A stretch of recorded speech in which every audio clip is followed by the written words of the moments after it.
기독교를 우리가 흔히 구원의 종교라고 하는데 당신의 교회 가시오? 그러면 구원받기 위해서 갑니다 하는데 그 구원이 뭐냐? 하면 좀 몰라요. 이게 참 안타깝습니다. 여러분들은 다 구원이 뭔 줄 다 안다고 제가 믿기 때문에, 그러나 너무 중요한 거기 때문에 교회 다니는 목적의 가장 중요함이 구원인데, 구원이 뭔가를 우리가 정확하게 알아야 신앙생활이 제대로 됩니다. 그 에베소서 1장에 보면은 우리나라 번역에는 구원이라고 하는 말을 너무 지나치게 속량이다 이렇게 번역하기도 하고요. 그 원전에 있는 말을 정확하게 우리가 좀 볼 필요 있습니다. 속량 그래 버리면 이게 구원하고 다른 건가 이렇게 착각할 수 있잖아요. 그리고 두 번째는 우리가 구원은 성경으로부터 배우지 자기 상상력 가지고 또는 어느 목사님이 한 이야기 가지고 구원을 배우지 않습니다. 성경에서 사도 바울이 예수님이 구원을 뭐라고 하는가, 그걸 우리가 배워야 참된 구원, 참된 믿음, 또 참된 복음 이런 쪽으로 갈 수 있죠. 구원에는 함의 함의가 다양해요. 단 하나의 의미만 같지 않습니다. 에베소서 1장에 보면 이런 말이 나옵니다. 우리는 예수 그리스도 안에서 구원을 가지고 있다. 예수 그리스도 안에서 우리가 we have redemption, 구원을 가지고 있는데 그분의 보혈을 통해서 이런 말이 나옵니다. 근데 그 구원이 뭐냐라고 할 때 에베소서에서는 죄사함이라 그래요. 그러니까 여러분, 구원의 첫 번째 의미는 죄사함이로구나. 그런데 이 죄사함은 여러분 단 한 번에 끝나는 것이 아니라 죽을 때까지 이어집니다. 왜냐하면 인간이 연약하잖아요.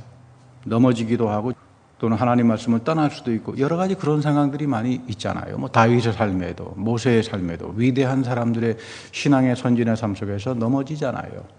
그래서 하나님께서 이 죄사함을 통해서 주시는 게 예배입니다. 우리는 예배, 설교와 성만찬을 통해서 기도를 통해서 우리가 죄사함을 받는 현장입니다.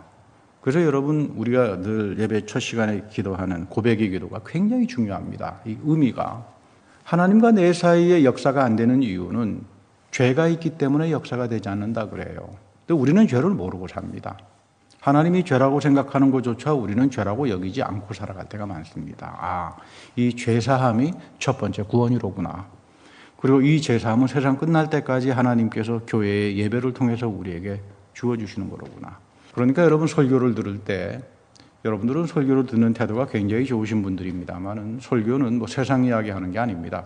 성서 안에, 성경 안에 살아계신 하나님의 새로운 세계, 성경은 낡은 책이 아닙니다. 이 안에 하나님이 살아계시기 때문에, 하나님이 새로움이기 때문에 하나님께서 열어놓는 신령한 새로운 세계가 있어요.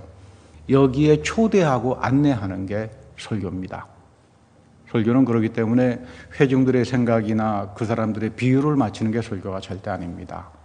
그렇게 되면 우리는 하나님의 음성을 듣는 것이 아니라 전부 인간의 음성을 듣고는 잘못될 수 있습니다. 설교는 하나님의 말씀, 새로운 세계로 우리를 안내해 주는 거로구나. 그리고 거기서 우리가 살아계신 음성을 들을 때 죄의 용서를 경험합니다. 우리가 죄사함이라고 하는 두 번째는 우리가 하나님 앞에 심판을 당하기도 할 겁니다. 죄로 인해서. 우리 시편에 보면 하나님께서 나에게 화살을 쏘으신다. 욥기에도 보면 하나님께서 나에게 화살을 쏘아보면 상처가 생기잖아요. 이스라엘 백성들이 오늘 본문에 보면 들포도를 맺었다. 하나님께 심판을 당합니다. 하나님께서 심판하게 되면 여러분 상처가 생기지 않아요. 하나님이 나에게 화살을 쏘게 되면 상처가 남습니다. 죄는 용서가 되지만 이 상처가 남아요. 구원의 두 번째 의미는 하나님께서 이 상처를 싸매줍니다. 그러니까 내가 죄의 용서를 경험하면서 내 상처가 싸매졌다. 이렇게 동시대적으로 일어나는 경우가 혹 있을런지 모르지만 대부분은 시간이 걸립니다. 내가 죄사함을 받고 그리고 하나님께서 나의 상처를 싸매주셨다라고 하는 걸 가리켜서 성경에서는 은혜의 징표라고 말하죠. 하나님께서 은혜의 징표를 줍니다. 하나님께서 장차 되어질 일들을 보게 하시고 그 안에서 소망을 갖게 합니다.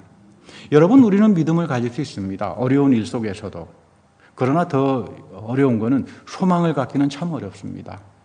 소망이라고 하는 건 판도라 상자가 아니죠. 하나님께서 주시는 소망이라고 하는 것은 미래화된 믿음이에요.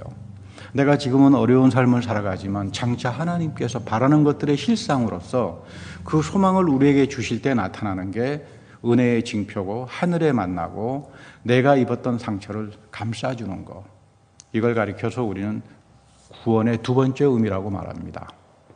세 번째 의미는 여러분들이 잘 알다시피 베드로전서 1장 9절에 가게 되면 믿음의 목적은 무언가? 영혼 구원이다. 영혼의 구원을 얻는 것이다. 거기 원전을 읽어보면 현재 진행형으로 써져 있어요. 현재 진행형으로. 과거에 끝났다는 말은 없습니다. 항상 현재 진행형으로 나타납니다. 성령이 과거에 끝나시는 분이 아니라 끊임없이 우리가 새롭게 동행하시는 분이니까 내가 점점 자라야 되니까 과거에 머무르는 것이 아니라 구원은 점점점 깊어져서 그리스도의 신령한 그 지식과 지혜까지 도달하는 게 구원입니다. 그런데 영혼의 구원이라고 하는 건 무엇인가? 정작 그걸 물어보면 아는 사람들이 별로 없습니다. 내 영혼이 죽어서 천당 가는 거. 성경에는 내 영혼이 불멸해서 천당 간다는 말 없습니다. 몸이 다시 사는 걸 믿죠, 우리가. 그거는 전혀 성경이 이야기하는 구원이 아닙니다. 영혼 구원에 대한 설명은 우리식의 생각이 아니라 요한 3서 2절에 아주 유명한 본문이 나오죠. 내 영혼이 잘됨 같이 범사가 잘되고 강건하게 될 거다. 영혼과 내 범사, 물질과 내 영혼의 문제가 같이 나옵니다. 그리고 강건, 치유가 같이 나옵니다. 세 번째 의미의 구원, 영혼 구원이라고 하는 말은 내 영혼이, 내 마음이 하나님 앞에서 평강을 얻고, 두 번째는 내가 살아가는 범사의 삶, 물질의 삶, 가족의 삶, 직장의 삶, 너와 나의 인간의 삶 속에서 평강이 찾아옵니다. 그리고 나에게 건강이 찾아옵니다. 여러분, 이것이 세 번째 구원의 의미입니다. 이 삶을 사는 사람들을 가리켜서 바울은 내 안에 속사람에서 예수 생명이 살아나고 있다. 몸의 부활이 내 안에서부터 나타나기 시작합니다. 그래서 바울은 이야기하기를 나의 마지막은 그리스도의 고난에 참여해서 그리스도의 부활에 참여하는 삶을 살고 싶다. 이 단계를 여러분 정확하게 알아야 내가 교회를 다니는 목적은 죄사함이라고 하는 건 예배를 통해서 오는구나. 내가 마음대로 한다 그래서 죄사함을 얻는 게 아니로구나. 하나님께서 내 죄를 사해 주셔야 내가 사함을 받는 거죠. 죄의 사함은 하나님의 약속이에요. 그 약속의 장소에 와서 하나님이 약속을 했기 때문에 나는 그걸 믿게 되는 겁니다. 하나님이 거짓말하시는 분이 아니니까. 그 현장이 교회죠. 죄사함, 그 다음에 두 번째는 하나님이 우리에게 죄로 인해서 상처가 주어졌다면 하나님께서 감싸십니다. 이게 은혜의 징표입니다. 그때 우리는 하나님께서 내 죄를 용서하셨구나. 그래서 여러분, 구원의 확신이라고 하는 말보다는 용서의 확신이라고 하는 말이 굉장히 중요합니다. 용서의 확신. 내가 이러이런 일로 인해서 하나님께 기도를 하고 회개를 했는데 하나님께서 나에게 은혜의 징표로 응답하셨다. 그래서 하나님께서 내 죄를 용서하셨구나. 이 용서의 확신을 가지고 살아가는 건 참 복된 사람들이죠. 세 번째는 영혼 구원입니다. 이 영혼이라고 하는 것은 범사와 내 몸과 영혼과 그리고 내 육신이 하나님 앞에서 평화를 입는 그 구원을 말합니다. 네 번째는 몸의 부활입니다. 그리고 맨 마지막 다섯 번째는 장차 하나님께서 요한계시록에 새 하늘과 새 땅으로 영원한 생명으로 살 때 이것을 우리는 회복 또는 마지막 영원한 구원이라고 표현합니다. 자, 이런 관점에서 우리가 구원도 성경을 통해서 배워야 되지. 여러분, 이게 그래서 구원이 얼마나 신령한 것이고 얼마나 복된 것이고 내 인생의 운명을 다 뒤집어 놓는 하나님의 엄청난 축복이라고 하는 걸 여러분 알아야 돼요. 이것 때문에 하나님께서 교회를 세우는 겁니다. 그리고 여러분들을 불러서 이 축복을 여러분들의 인생에 넣어가게 합니다. 그런데 오늘 본문에 보면 아주 아름다운 노래가 나오는데 마지막에 가서는 아주 슬픈 노래가 나와요. 그리고는 진노와 심판으로 끝납니다. 너는 참 아름다운 시작이었다. 하나님께서 포도원의 노래라고 이야기합니다. 이스라엘 백성을 하나님은 포도원에 비유하십니다. 오늘 하나님은 여러분들을 볼 때 포도원처럼 봐요. 내가 너희들을 극상품의 포도로 심었다. 왜? 예수 그리스도의 그 말로 표현할 수 없는 희생, 그 사랑을 통해서 우리 모두를 하나님은 국상품의 포도원으로 심어놨습니다. 하나님은 이스라엘 백성들을 출애굽시켜서 모세의 토라를 통해서 정말로 아름다운 하나님 보시기에 극상품의 포도로 심어놨는데 이 국상품의 포도가 맺은 게 알고 보니까 들포도예요. 아주 엉터리다 이 말이에요. 하나님께서 땅을 파고 돌을 골라내고 잡초를 제거하고 옥토를 만들어서 망대까지 만들어서 이 포도주 틀까지 만들어놨는데 나온 건 보니까 이거 완전히 들포도입니다. 하나님은 오늘도 우리 삶 속에서 최상의 국상품의 포도를 심어가길 원합니다. 그런데 왜 이스라엘 백성에게, 왜 나에게 나는 하나님의 국상품의 포도가 못 되는 걸까? 나는 지금 하나님께서 나를 국상품의 포도로 보시는가? 아니면 들포도로 보시는가? 여러분, 이 의식 가지고 살아야 돼요. 이 이스라엘 백성의 가장 큰 문제는 뭐냐면 두 가지로 나타납니다. 하나는 책임 전가, 책임 안 집니다. 우리가 잘못했으면 항상 하나님 앞에서 하나님은 거룩하신 분이니까 죄가 있든 뭐가 있든 인간은 연약합니다. 인간은 한계를 갖습니다. 그 앞에서 끊임없이 하나님이 주시는 말씀의 빛 앞에서 자기를 고치고 새롭게 나가야 되는데 이스라엘 백성들은 완악해요. 고집이 참 센 사람들입니다. 그러니까 누가 우상 숭배하는가? 고집 센 사람들이 우상 숭배해요. 제가 지금까지 만나본 분 중에 고집 센 사람들 거의 100%가 다 우상 숭배하더라고요. 이 사람 속에는 하나님이 살아계시고 하나님이 항상 새롭게 하시고 하나님께서 내 삶을 항상 새롭게 갱신한다라고 하는 거 없습니다. 믿음이 왜 열매를 맺지 못합니까? 성장하지 못하면 열매 맺지 못하죠. 어린 나무에서 열매가 맺습니까? 성장해야 돼요. 성숙해져야 돼요. 나무가 자라야 돼요.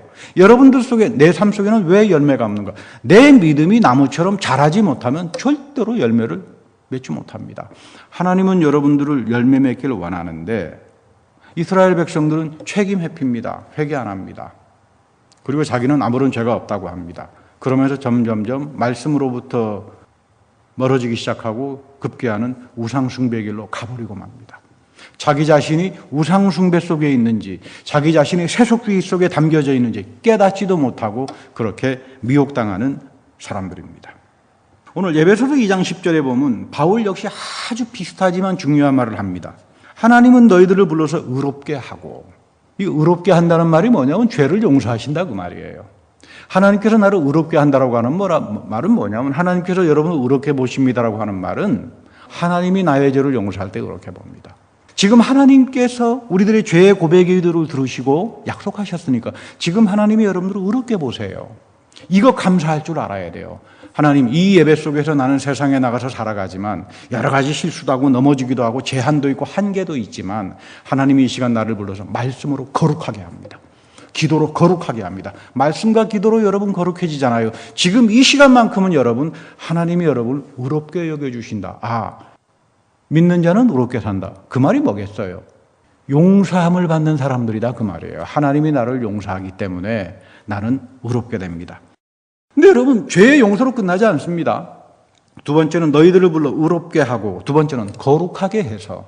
여러분, 내가 죄사함을 받았다 그래서 거룩해진 사람은 아니거든요. 깨끗해진 사람이죠. 이 깨끗해진 사람이 지금 상처도 가지고 있어요. 죄 때문에 하나님 앞에 두들겨 맞아가지고 이제 하나님께서 어떻게 합니까? 이 의롭게 한 사람을 은혜의 징표로 채워주고 소망을 가지게 하고, 아, 하나님이 진짜로 나를 용서했구나.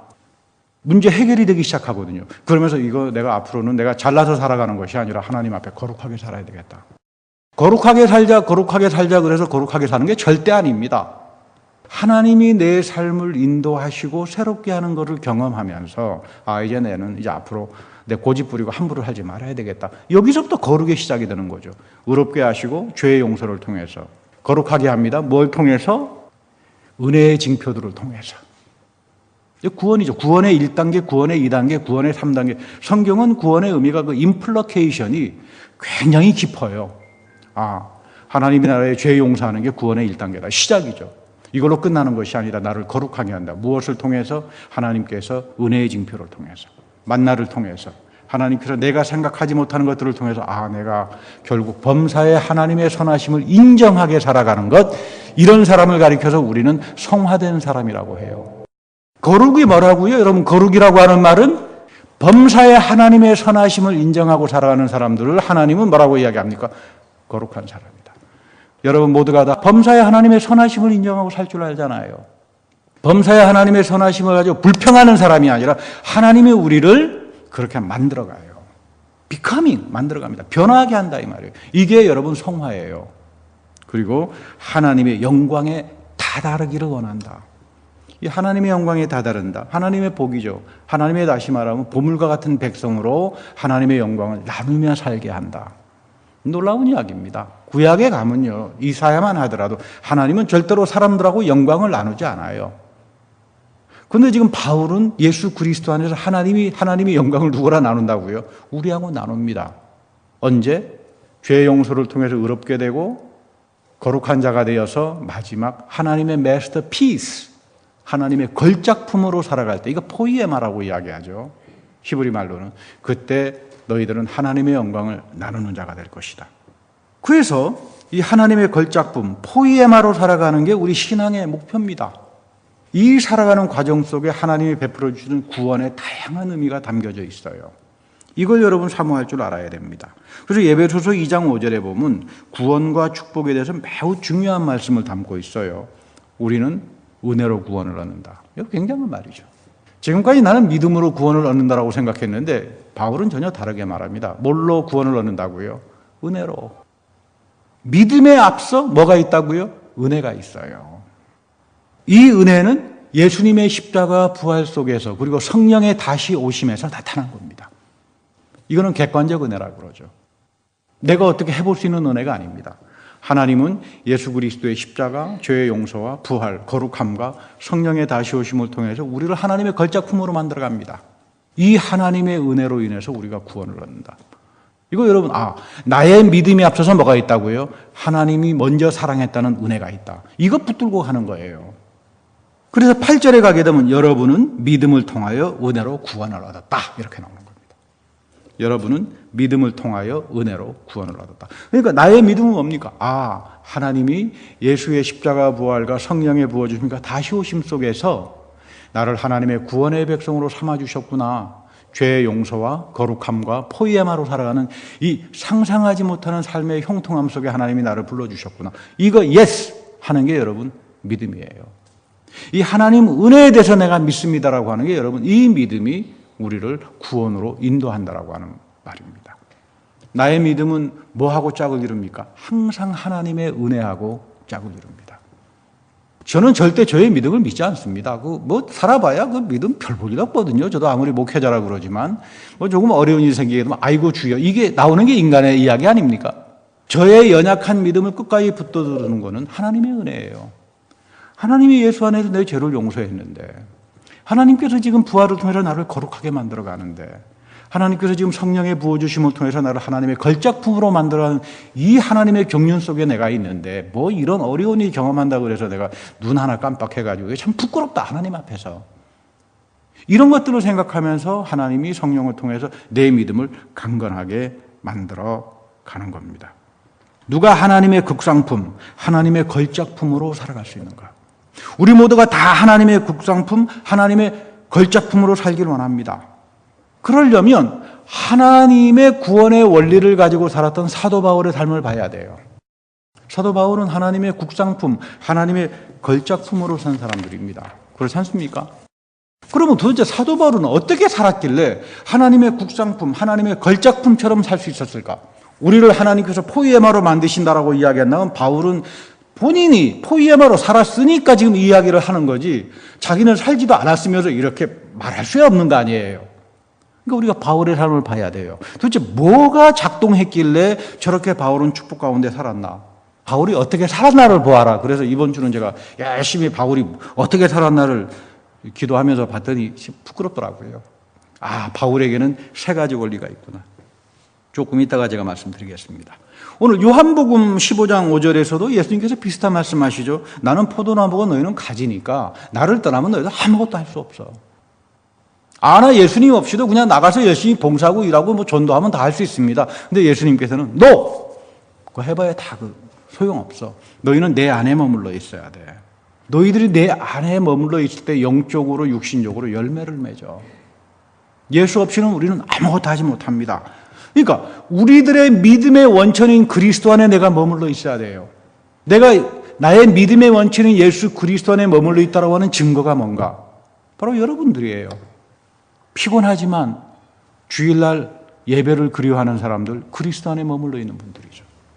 여러분, 이 안에 있을 때 우리들의 믿음이 강해질 수 있고 이 그리스도가 내 안에 살아계시면서 채워지는 것, 그리스도의 말씀과 그리스도의 영으로 채워지는 걸 가리켜서 성령 충만이라고 하는 겁니다. 우리가 누가복음 공부하고 있습니다만 누가복음의 별명이 성령 충만입니다. 성령 충만. 이 성령 충만으로 채워지려면 뭘로 채워져야 돼요? 내 생각으로 채워져야 됩니까? 내 영으로 채워져야 됩니까? 내 판단으로 채워져야 됩니까? 그럼 우상숭배밖에 안 돼요. 그리스도 안에 머물면서 그리스도의 영으로 내가 하나씩 다 완벽하게 채워졌을 때 충만해집니다. 여러분 충만하면 권능이 나와요. 권세가 나타나요. 여러분, 내가 왜 우리가 성령을 충만을 강조해야 되는가? 성령이 채워지기 시작하면, 나를 충만히 채우기 시작하면 하나님의 권능이 나타나요. 여러분들이 그래서 성령 충만을 강구해야 돼요. 집에 가서 당신 말이야, 내가 오늘부터 성령 충만하니까 함부로 하지 마시오. 내 말씀에 권세가 있어요. 그 나쁜 말 아닙니까? 그 좋은 이야기입니다. 성령 충만을 왜 해야 되는가? 권능을 받아야만 우리가 일을 할 수 있어요. 충만함이 주는 권능 없이는 어떤 일을 해봐야 시험밖에 안 됩니다. 여러분 자기 생각 가지고 일해봤잖아요. 그 제대로 열매를 맺습니까? 시험만 들어요. 성령이 나를 채워주기 시작할 때, 나에게 권능으로 하나님의 능력으로 채워주기 시작할 때 비로소 우리는 나가서 일을 하기 시작합니다. 그래서 여러분 성령 충만을 강구해야 됩니다.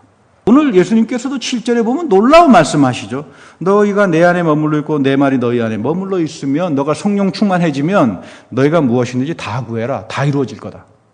내가 왜 기도를 하는데 이루어지지 않을까? 내가 성령 충만 못합니다. 내가 그리스도의 것으로 채워지지 않으니까 기도가 채워지지 않는 겁니다. 기도의 응답이라고 하는 것은 나의 기도가 나의 욕심이나 잘못된 생각으로 채워질 때는 절대로 하나님께서 이루지 않습니다. 그리스도의 말씀이 내 안에 머물기 시작하면, 이 성령이 나의 기도를 인도하기 시작하면, 그때부터 우리는 하나님의 기도의 응답을 은혜의 징표로 받기 시작합니다. 여러분 이거 사모해야 돼요. 이게 우리에게 주신 영적인 특권들이죠. 존린이라고 하는 의사 있습니다. 한국에 사시는데, 이분 미국 사람인데 그 아버지가 선교사인데 아마 할아버지가 유진 벨 만드신 아주 유명한 분이세요. 한국에서 태어나서 연대 세브란스 의과대학 의사로 지금 일합니다만은, 이분 간증하시는 말씀 들어보니까 자기는 한국이 미국보다 더 편하대요. 왜 그러냐 그랬더니 미국 가면 공중 목욕탕이 없어서 아주 불편하대요. 그래서 일주일에 한 번씩 동네 목욕탕 가서 때도 빡빡 미국 사람에게 사람 사는 것 같지. 그럼 미국 가면 하기야 뭐. 그래서 제가 요즘 미국에도 한국 사우나가 있습니다. 이야기를 좀 해주려고 그러는데, 이분 하시는 말씀 중에 이런 간증을 해요. 알렌이라고 하는 선교사가 있습니다.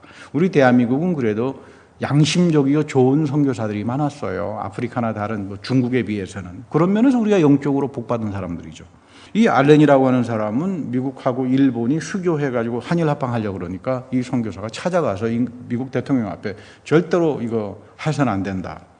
미국의 이익에 반하는 일을 서슴없이 간했던 사람입니다. 여러분 선교사는 이래야 돼요. 선교사는 자기 조국을 위해서 일하는 사람이 아니라 복음을 위해서 일하는 사람이고, 자기가 섬기는 나라를 위해서 일해야 돼요. 알렌은 자기의 조국을 미국이 아니라 한국으로 생각한 겁니다. 복음을 전한 사람들이니까. 이분들은 미국의 문화를 정하지 않았죠. 생명의 말씀을 전했고, 나는 이 복음을 전하는 곳이 나의 고향이다. 그리고 이 생명의 복음이 지금까지 나름대로는 한국교회에 이어지고 지켜져 오고 우리까지 오는 겁니다. 이 은혜를 우리가 보지 않게 입고 있다라고 하는 이야기죠. 그러니까 여러분, 선교는 절대로 교회가 하는 비즈니스가 아니다. 선교는 하나님이 하신다. 먼저 독생자 예수 그리스도를 우리에게 먼저 보내셨잖아요. 파송했잖아요. 이게 하나님의 선교죠. 교회는 그러니까 하나님의 선교에 참여하는 사람들이지 인간 비즈니스에 참여하는 사람들이 아닙니다. 교회가 선교하기 전에 누가 먼저 선교했다? 하나님이 먼저 선교합니다. 고넬료와 베드로를 누가 먼저 선교합니까? 만나게 합니까? 성령이 하시잖아요. 하나님이 앞서가시는 분이다. 사도 바울의 삶의 특징을 보면 절대로 하나님을 앞서가지 않습니다. 저는 항상 실패합니다. 그 이유를 돌아보니까 저는 항상 하나님보다 앞서가요. 그러니까 당연히 실패하죠. 근데 바울은 실패 안 합니다. 하나님보다 앞서가려고 하지 않습니다. 간구하고 기다리고 인내하면서 성령이 우리를 어디로 인도하시는가, 그리고 그게 영분별을 통해서 보이면 그때는 목숨을 걸어놓고 일을 하시는, 우리가 좀 그런 모습들을 좀 배워야 돼요. 내가 일하기 전에 성령으로 충만하길 원합니다. 내가 하나님 앞에서 성령으로 권능을 얻길 원합니다. 그래서 이 일이 하나님을 위해서 영광된 일이 되기를 바랍니다.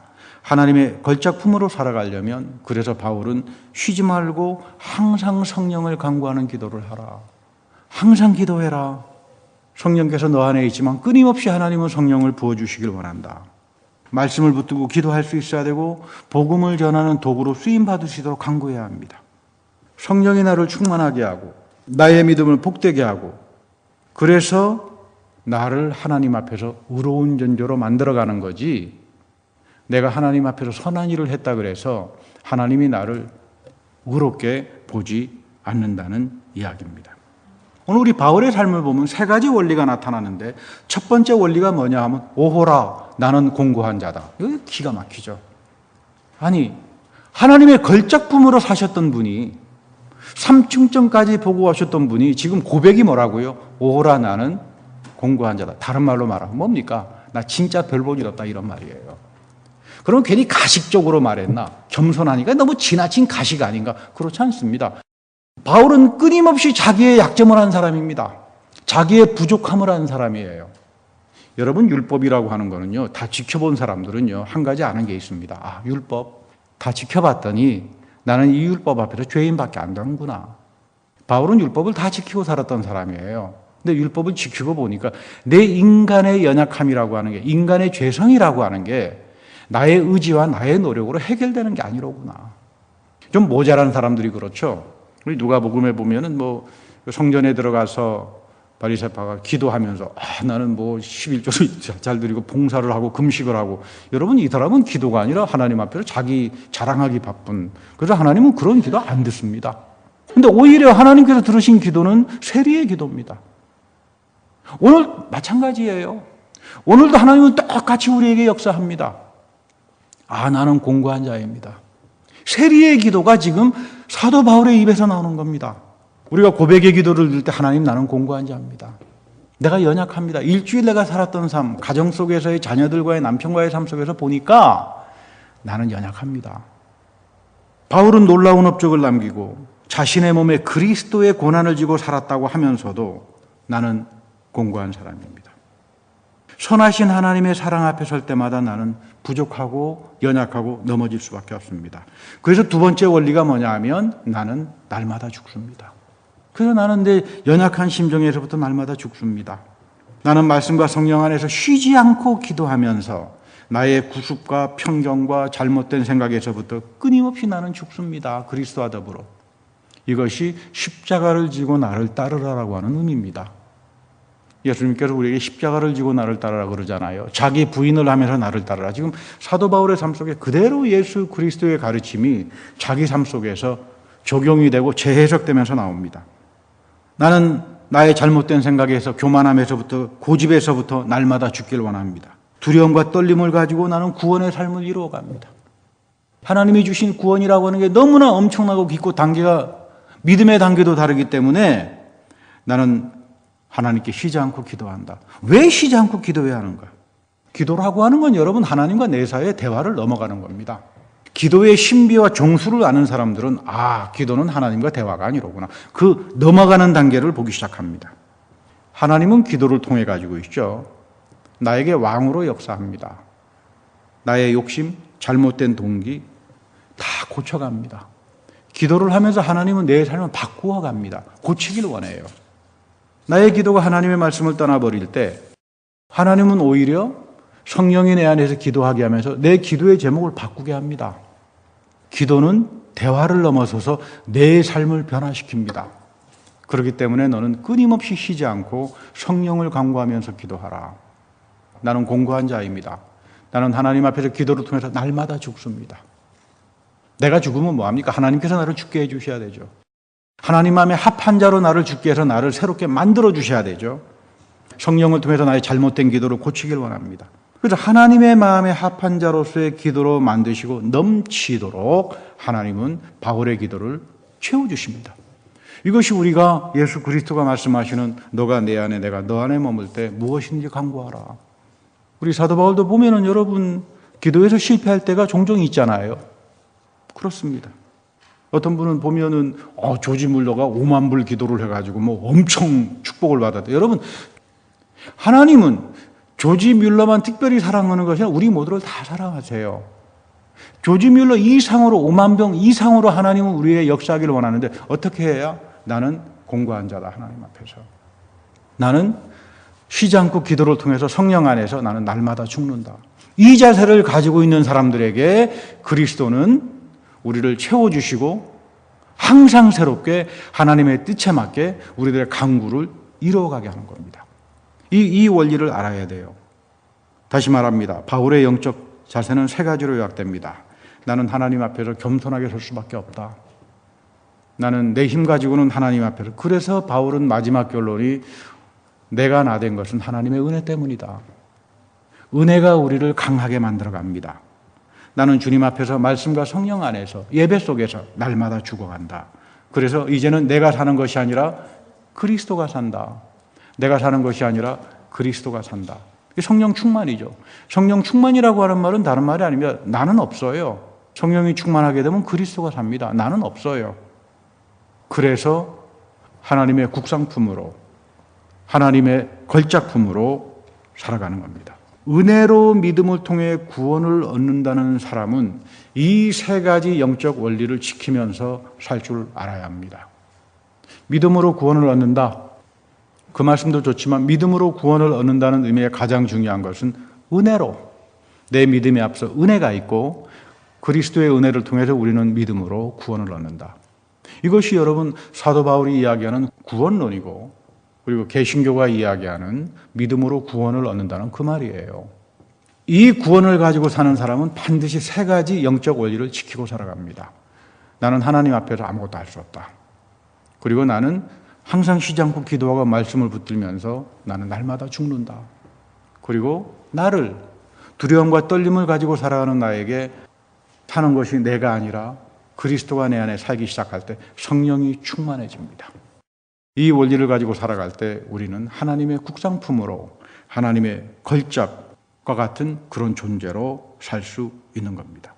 그래서 여러분, 믿음의 사람들에게는 말씀과 기도, 예배와 같은 축복이 없어요.